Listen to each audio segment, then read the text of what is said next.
Okay, we're going to turn now to that Carnival cruise ship nightmare. It is finally over. After 5 days drifting without power in the Gulf of Mexico, the Triumph docked in Mobile, Alabama overnight with more than 4,000 passengers on board. We're going to talk to several of them live in just a moment, but let's go first to ABC's Matt Gutman. And Matt, I can only imagine the relief when that huge ship behind you hit land. Good morning, George. Being so close to the Triumph, you get a sense of the scale involved here and the difficulty in towing this city floating on the sea 350 miles from the Gulf of Mexico. But this morning, it's all about the end of the ordeal and the triumph of those people getting off the ship, those who cheered, and those who unfurled the banner that read, "Sweet Home, Alabama." Overnight, the sweet taste of terra firma. I'm speechless. It's just really great to finally be back in America and on land.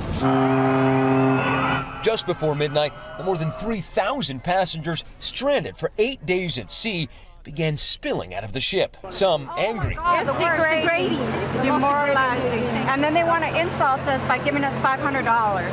Others relieved. I'm just happy to be alive. It's quite an ordeal, but we're here. Toby Barlow sprinting to his wife, planting this kiss, one of several hundred emotional reunions. And this morning, the first images of their hellish journey. The sodden carpets, the eternal lines for food, the refugee camps on deck, and the stories to match. We thought we were going to die for a little while. I saw some people be really good to each other, but I also saw some people be really bad to each other. Carnival CEO Jerry Cahill personally boarded the ship to apologize, a move that only seemed to infuriate some. He can say, oh yeah, we know how you feel. No, you don't. You were not there. You did not go many nights wondering what are you going to eat when you wake up in the morning? What are you supposed to do? You can't contact your family. You can't do anything. Throughout, Carnival has offered answers only to logistical questions. Earlier Thursday, ABC News sought to approach this top executive. Why is it, I'm sorry, Jim, but why? He turned his back. Later in the day, in their rush to flee questions, representatives of Carnival nearly took out our cameraman and me. Do you really? But this morning, they have many more questions to answer.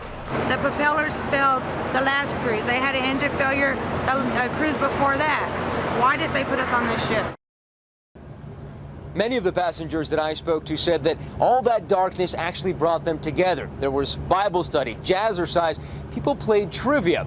The question this morning is, what will happen to this hulking vessel? It's supposed to be out of commission until April, maybe longer.